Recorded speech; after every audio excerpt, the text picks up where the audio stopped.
Hello, my name is Dr. Elliot Lassen. I'm the Graduate Program Director of the Masters of Industrial and Organizational Psychology program at UMBC.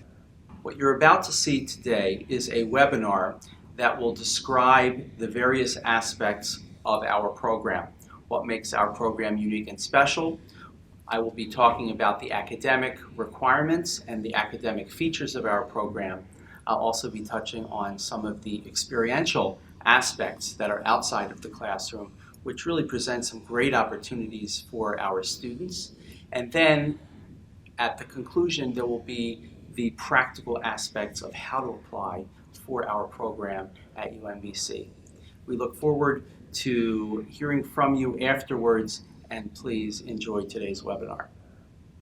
Hello, my name is Dr. Elliot Lassen. I am a professor and the Graduate Program Director of the Masters of IO Psychology program at UMBC. I'm here today to talk about our program and the field of IO psychology. This webinar is being recorded on January 22nd, 2020 for later playback. This will apply to our fall 2020 cohort.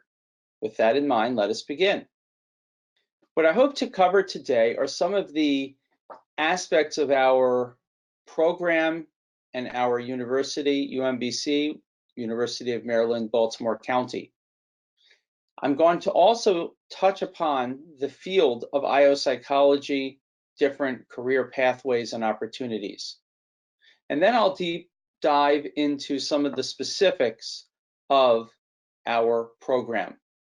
Since this is being recorded, you will see at the end of this webinar the contact points for any questions about what I have to say today.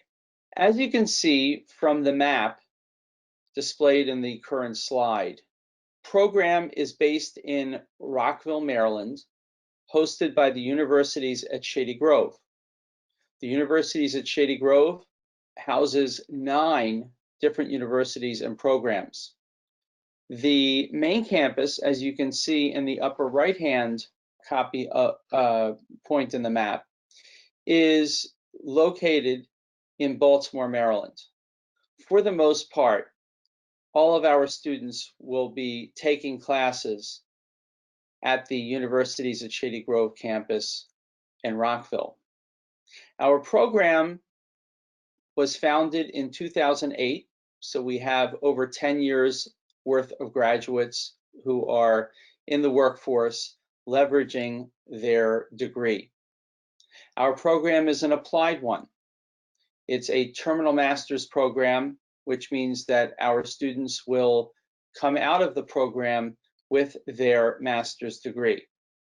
As I will touch upon later in today's presentation, many of our students have been able to secure solid employment opportunities in the fields of industrial organizational psychology, consulting, or human resources.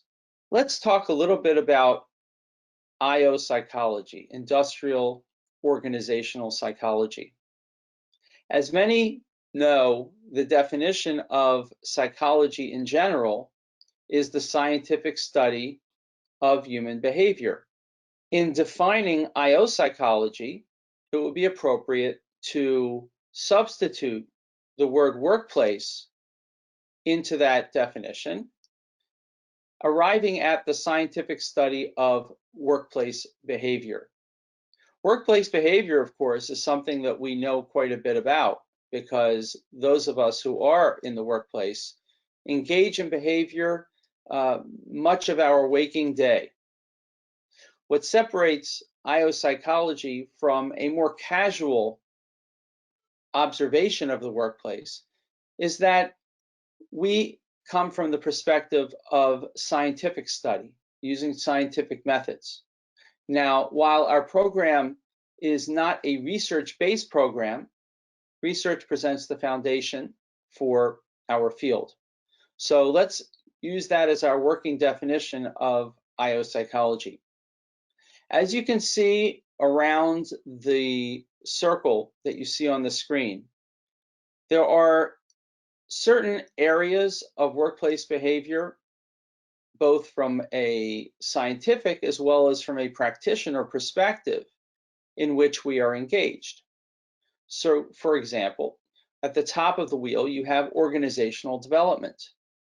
Organizations grow, organizations evolve, sometimes organically, sometimes through some sort of intervention.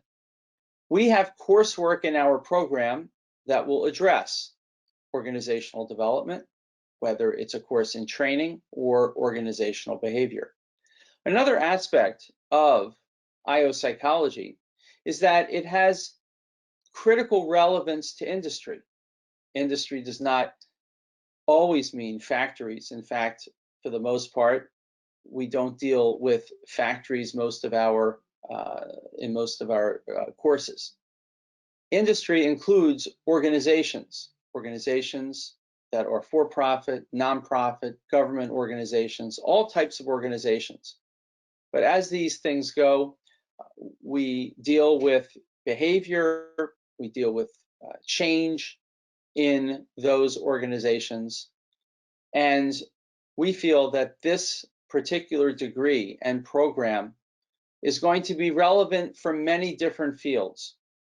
The objective of our program is to develop in our students a variety of competencies: analytical competencies, problem-solving competencies, communication, presentation skills, many different aspects that will communicate some of our best practices and knowledge to the real world. As mentioned before, foundational to our field are the various studies that have been conducted. Studies in social psychology, general psychology, and more specifically, industrial and organizational psychology. Through some of our foundational core courses, we explain those theories and we bring them to life. Finally, to the left of the wheel are the interventions. The interventions that we develop are varied.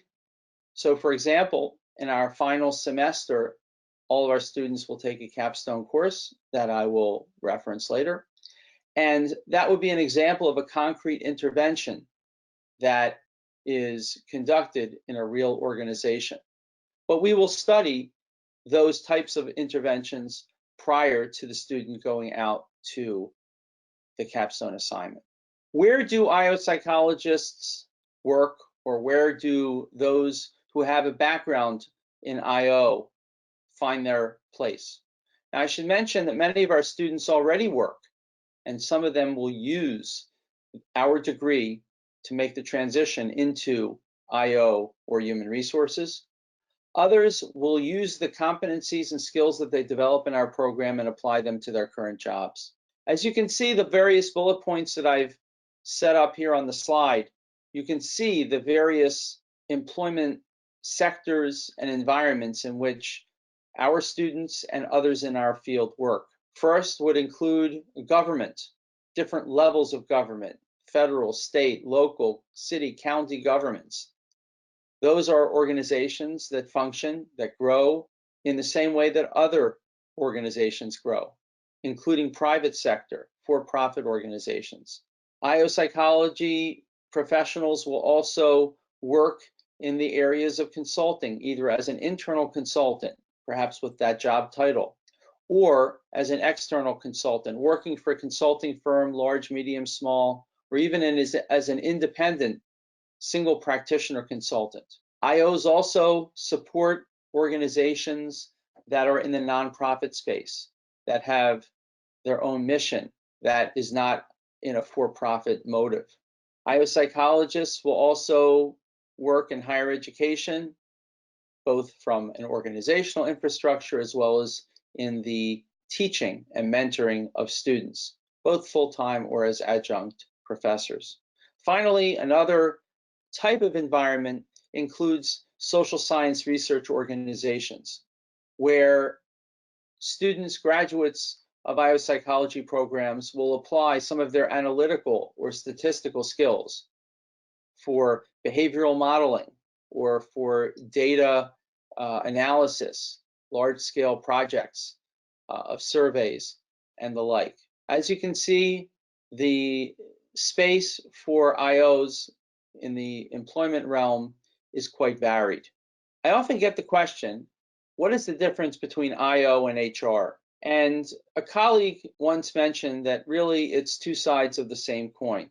In fact, many individuals who have backgrounds, degrees in IO psychology, whether they be master's degrees or PhDs, will work where their job title contains human resources, human capital at different levels, different layers of the organization. So in many cases, the distinction is merely semantic, but not necessarily substantive. Nevertheless, what I've displayed on the slide in front of you are actual job titles of colleagues of mine that have been informed by a traditional IO psychology background.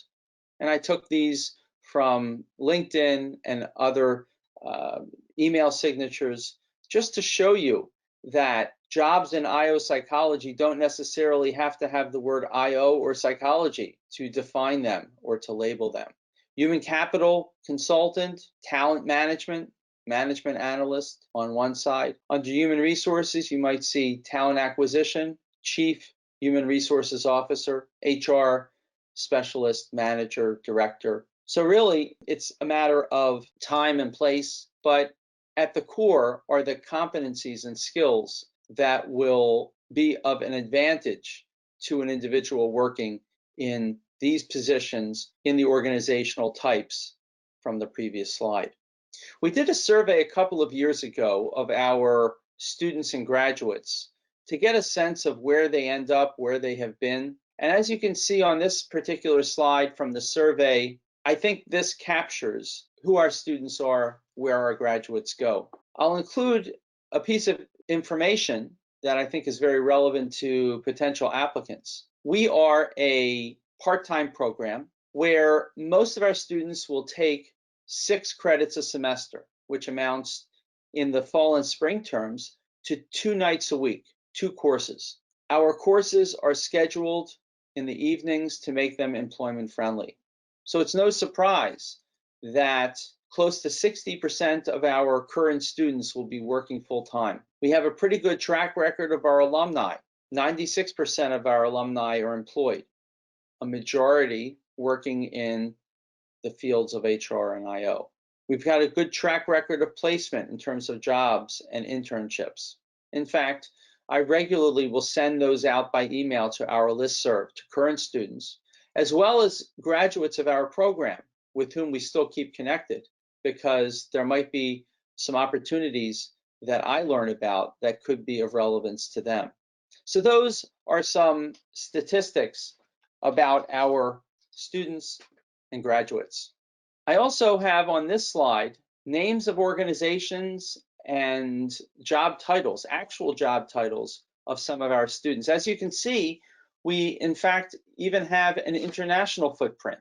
One of our graduates works for the Norwegian Labor and Welfare Administration as an inclusive workplace advisor. Yet we have people that work closer to home for the Department of Defense, NIH.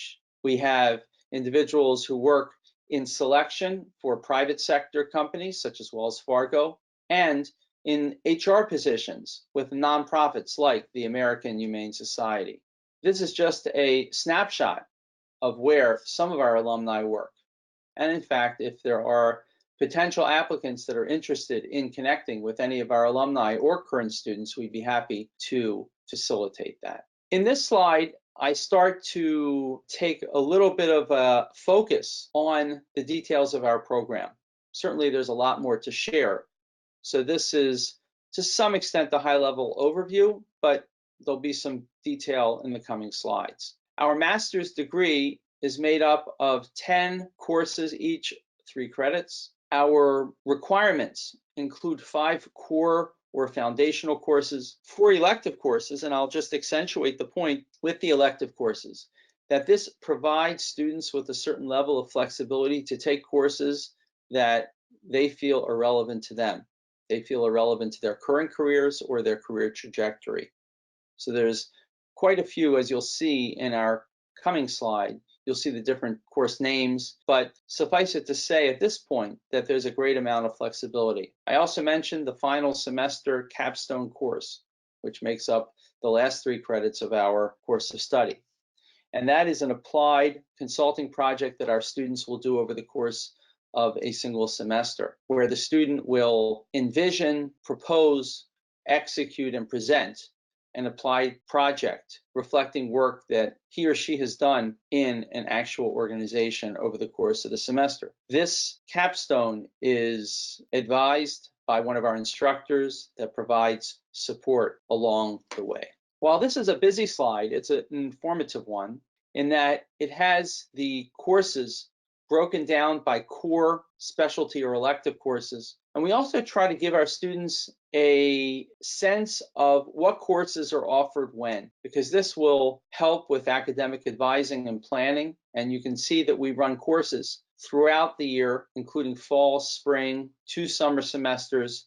And we've even experimented with inclusion of a compressed winter semester in January. But as you can see from the grid, you'll see the course name and number when the courses are offered. We try to offer multiple sections of our core courses because of the nature of them and the demand, and at least 1 semester a year of the specialty courses. We don't simply sit still when we look at our curriculum. In fact, we rely on input from faculty and advisory board to identify any courses or material about our program, about the field, that is somehow underrepresented in our curriculum. And in fact, we've added a course in total rewards, which is about compensation and benefits. We've also offered an elective in IO consulting because we didn't really have a specific course that focused on that. You'll also see courses in job analysis, strategic planning, program evaluation. For our students that want to take a more advanced curriculum in statistics, we offer advanced statistics. So as you can see, there is quite a bit of customization that's available. And we encourage our students to look at this in their course planning in consultation with their advisor. I'll also mention the 2 courses that now are labeled EDUC 602 and EDUC 671, our instructional systems development and training and development courses. We don't actually manage those courses, but we do honor them as electives. And those are 2 courses that are available online as well as in person. I would say that our program has a variety of aspects to it, including, of course, what I've been focusing on until now, the in-classroom experience. But we also have extracurricular components, which include a 12-member advisory board. Our 12 advisory board members are accomplished senior level professionals in the fields of IO and HR. Our advisory board not only advises us in curriculum and makes sure that our courses align with the business needs of the industry, they also will come into our courses and be guest speakers. But we have a special program that we launched a few years ago where our advisory board members will mentor 2 students a semester, provide them with an informational interview and more. In fact, some of those relationships have been quite productive and have led to job placements with the advisory board members' organizations. We also have sponsorships and relationships with professional associations like the Society for Industrial and Organizational Psychology, which is the flagship association of our field on an international level. We also have relationships with local organizations, local IO and HR organizations, including the Personnel Testing Council of Metropolitan Washington. That organization hosts an event on our campus every year for early career professionals. In addition to that, we have specific workshops in aspects like resume development and interview preparation. We also partner with universities at Shady Grove and the resources that they provide in supporting our students. Our faculty, let me just mention a few things about them. Our faculty who teach on our campus, many of them also will be working in organizations during the day. And the outstanding faculty that we have are able to communicate not only the technical skills and material to our students, but also provide a real-world perspective based on their experiences that they've had throughout their work career, as well as what they have done during that day or that week. It's a very real experience, both inside the classroom and outside. There are a variety of networking opportunities that we communicate, whether it's a professional association conferences, whether it's a graduate student consortium for local graduate students in our area. There are a variety of networking and professional development opportunities that our faculty regularly will push out to our students. As I mentioned before, we have some aspects of our program outside of the classroom. There are occasional opportunities for our students to also get involved in consulting that our faculty, our full-time or adjunct faculty, are engaged in, and that will bring in students into the organization and have the students participate in a supervised way. As you can also see, we have sent students to different conferences, including the SIOP conference every year. In addition to our advisory board that helps our program align with the needs of industry, we also will tap into the various competencies for the Society for Industrial and Organizational Psychology, or the Society for Human Resource Management. So at a big picture level, here are our aspirational competencies that we hope our students will develop and carry those competencies into their current jobs, as well as to guide them throughout their career. So you can see here, we hope that our students will develop a sense of professionalism. We also hope and expect our students to be motivated and passionate about the fields of IO and HR. By the end of the students' course of study, we anticipate that they will be able to have familiarity with the content of research as well as the process of research, both quantitative and qualitative. In many of our classes, students will be expected to give oral presentations as well as to write papers. That is, or those are, communication skills, both written and verbal, that are very important in today's workplace. As mentioned, we introduced a new consulting course, Consulting for IO Psychology, and there is a certain competency that includes customer relationships, doing quality technical work that would fall into the consulting competency. Project management, I mentioned before, the capstone would be a really great example of how project management competencies manifest themselves for our students that are actually doing a real-world project.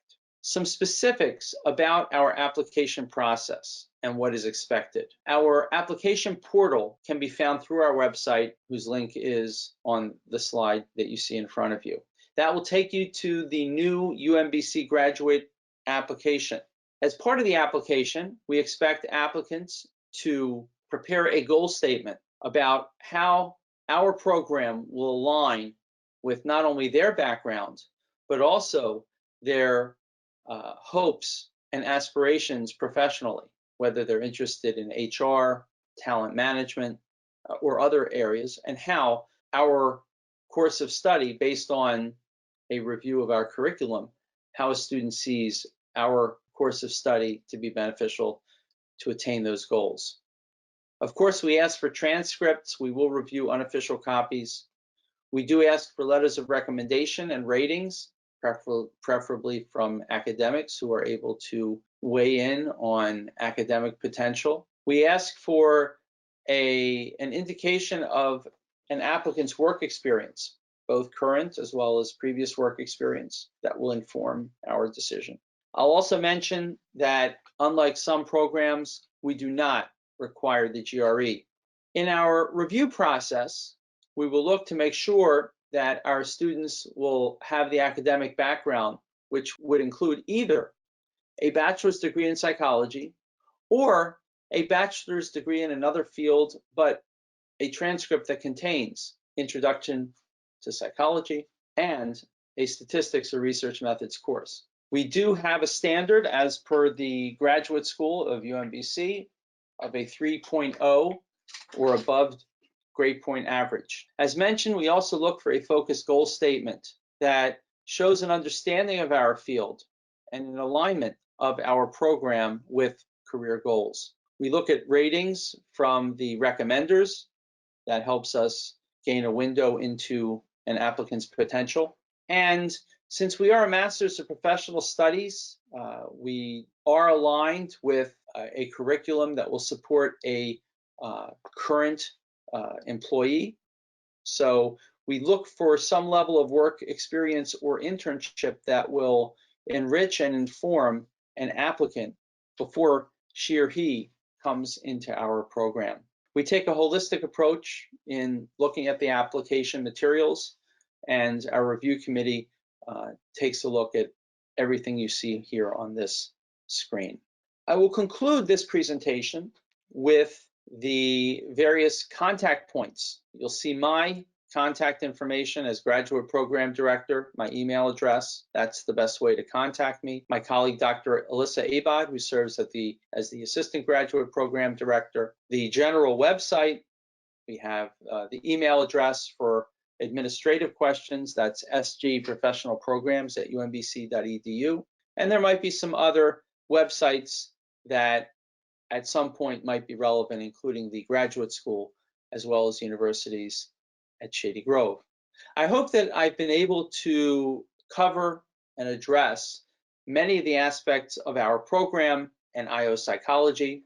We have over 100 students in our program today, and we're very happy to connect any potential applicant with a student or graduate so that the potential applicant can make an informed decision about fit. But certainly any questions can be directed to either me or my colleague, Dr. Abad.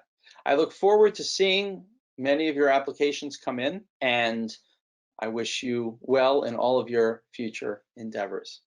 Thank you again for participating in today's webinar. Chances are you might have some questions about our program. Please feel free to follow up using the contact points on the screen. Thank you.